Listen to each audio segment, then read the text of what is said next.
Hi class, today we're going to talk about diffusion of innovation. So first, we have to know what that means.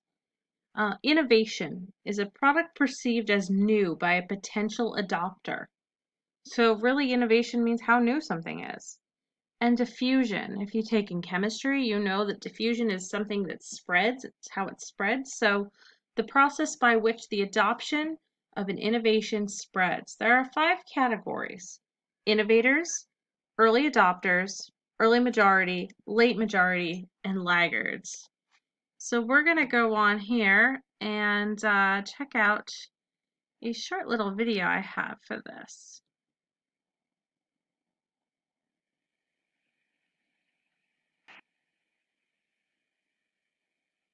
AT Industries has just invented the anti-gravity belt. When you put this amazing new product around your waist and turn it on, you will be lifted off the ground as high as 3 feet. How will consumers react to this innovation? Different classes of consumers will adopt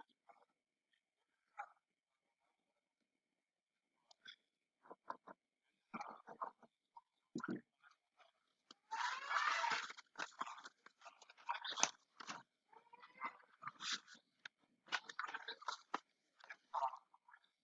lifespan from the time it is first introduced to the marketplace until it is no longer available.